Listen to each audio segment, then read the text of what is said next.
শক্তি বৃদ্ধি পালে কংগ্ৰেছৰ মাৰ্ঘেৰিটাত এইবাৰ বিজেপি আৰু অগপৰ ফেটিত বৃহৎ খহনীয়া হৈছে প্ৰায় ৩ শতাধিক লোকে এইবাৰ বিজেপি আৰু অগপত ত্যাগ কৰি প্ৰদ্যুৎ বৰদলৈৰ উপস্থিতিত কংগ্ৰেছ দলত যোগদান কৰিছে ক'ব লাগিব যে এতিয়া ২৬ নিৰ্বাচনৰ পূৰ্বে মাৰ্ঘেৰিটাত কংগ্ৰেছ দলৰ শক্তি কিছু পৰিমাণে বৃদ্ধি পাইছে জনাইছো এটা গুৰুত্বপূৰ্ণ খবৰ ২৬ নিৰ্বাচনৰ পূৰ্বে পুনৰ শক্তি বৃদ্ধি পালে কংগ্ৰেছৰ মাৰ্ঘেৰিটাত এইবাৰ বিজেপি অগপৰ ফেটিত খহনীয়া হৈছে প্ৰায় ৩ শতাধিক লোকে বিজেপি অগপত ত্যাগ কৰি কংগ্ৰেছ দলত যোগদান কৰিছে গতিকে ২৬ নিৰ্বাচনৰ পূৰ্বে এতিয়া মাৰ্ঘেৰিটাত কিছু পৰিমাণে কংগ্ৰেছ দলৰ শক্তি বৃদ্ধি পাইছে প্ৰদ্যুৎ বৰদলৈৰ উপস্থিতিত কংগ্ৰেছৰ অনুষ্ঠিত হৈছিল বৃহৎ যোগদান কাৰ্যসূচী আৰু ২৬ নিৰ্বাচনত ঐক্যবদ্ধ বিৰোধী হ'ব বুলি এইবাৰ প্ৰদ্যুৎ বৰদলৈয়ে মন্তব্য কৰিছে বিজেপি বিৰোধী সকলো দলে একত্ৰিত হৈ অৱতীৰ্ণ হ'ব নিৰ্বাচনত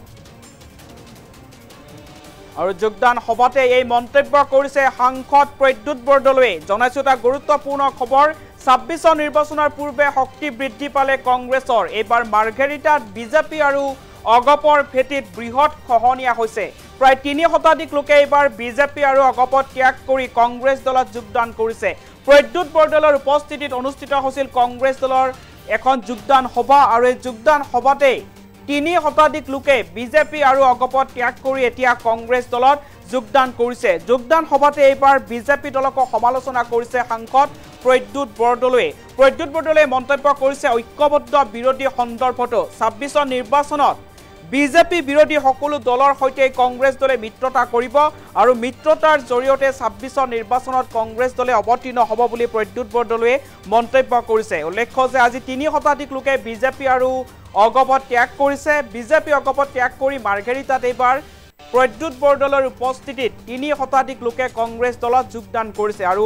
যোগদান সভাতে ঐক্যবদ্ধ বিৰোধী সন্দৰ্ভতো মন্তব্য কৰিছে সাংসদ প্ৰদ্যুৎ বৰদলৈয়ে ২৬ নিৰ্বাচনত বিৰোধী ঐক্যবদ্ধ হ'ব বিজেপি বিৰোধী সকলো ৰাজনৈতিক দলে একত্ৰিতভাৱে নিৰ্বাচন খেলিব বুলি এইবাৰ সাংসদ প্ৰদ্যুৎ বৰদলৈয়ে মন্তব্য কৰিছে যোগদান সভাৰ অন্তত সাংসদ প্ৰদ্যুৎ বৰদলৈয়ে কি মন্তব্য কৰিছিল মন্তব্য আগবঢ়াব লৈছো ৰাজ্যৰ দলৰ লগত আমাৰ কোনো মিত্ৰতাৰ কথা অহা নাই কিন্তু আমি বিচাৰিছো যে যাতে আমি একত্ৰিতভাৱে যিখিনি বিৰোধী পক্ষ আছে অকল ৰাজ্যৰ দলে নহয় আমাৰ বাকীবিলাক যিবিলাক ৰাজনৈতিক দল আছে মানে অসম জাতীয় পৰিষদ আছে বা বেলেগ বেলেগ যিবিলাক দল আছে যি বিজেপিৰ বিৰুদ্ধে ৰাজনীতি কৰে যি বিজেপিৰ ৰাজনীতিত বিশ্বাস নকৰে যিসকলে যিবিলাক ৰাজনৈতিক দলে বিজেপিৰ লগত কেতিয়াও আপোচ নকৰে তেনেকুৱা দলৰ লগত সন্মিলিতভাৱে আমি ঐক্যমঞ্চ কৰি পেলাই আমি আমাৰ কংগ্ৰেছৰ যি পলিটিকেল এফেয়াৰ্ছ কমিটি আছে তাত আমি সিদ্ধান্ত লৈ থৈছো গতিকে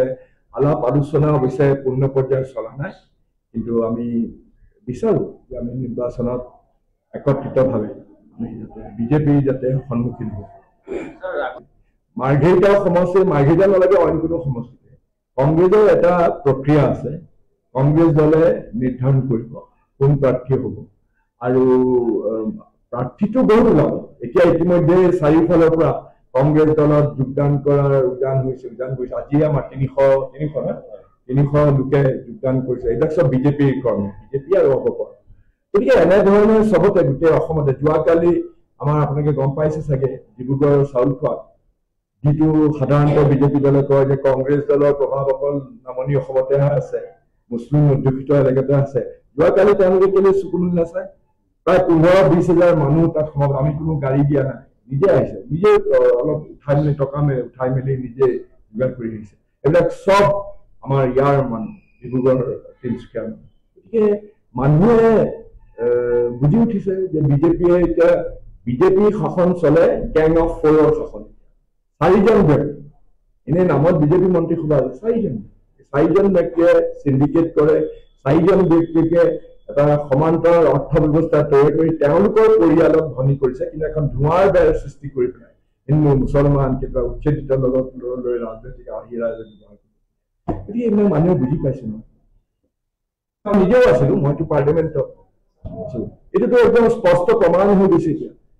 আটাইতকৈ দুখৰ কথা হ'ল যে আমাৰ দেশত সাংবিধানিক যিবিলাক অনুষ্ঠান আছে চেক এণ্ড বেলেঞ্চেছ তাৰমানে আজি কাৰ্যবাহীয়ে বিধায়নী এটা আমাৰ গণতন্ত্ৰৰ যিখন টেবুল 4টা খুঁটা আছে এটা খুঁটা হ'ল বিধায়নী যেনে মই MP আমি আইন প্ৰণয়ন কৰোঁ বিধানসভাত MLA সকলে আইন প্ৰণয়ন কৰে আৰু বিধানসভা বিধানসভা বা পাৰ্লিয়ামেণ্টত যাৰ সংখ্যাধিক্য আছে তেওঁলোকে এক্সিকিউটিভ তেওঁলোকে চৰকাৰ গঠন কৰে গতিকে প্ৰথম দুটা খুঁটাটো বিধায়নী আৰু কাৰ্যবাহী তৃতীয় খুঁটাটো হ'ল ন্যায়পালিকা যেতিয়া এই কাৰ্যবাহীয়ে যেতিয়া সাধাৰণ মানুহৰ অধিকাৰ খৰ্ব কৰে সাধাৰণ মানুহে অন্যায়ৰ বিৰুদ্ধে ন্যায় বিচাৰি ন্যায়পালিকাৰ ওচৰত যায় কিন্তু বিজেপিয়ে প্ৰণালীগতভাৱে ন্যায়পালিকাক দুৰ্বল কৰিবৰ বাবে পিছ দুৱাৰেদি হিন্দী খানি RSSৰ বহুত মানুহক এতিয়া জাজ কৰি নৰেন্দ্ৰ মোদী আৰু অমিত শ্বাহে মিলি পেলাই বহুতো RSSৰ মানুহক বাছি বাছি এতিয়া মানে কলুষিত কৰি দুৰ্নীতিগ্ৰস্ত কৰি ন্যায়পালিকাকো তেওঁলোকে কণ্ট্ৰল কৰিব ঠিক তেনেকে আপোনাৰ মিডিয়াটো চবেই জানে আজি গোটেই দেশৰ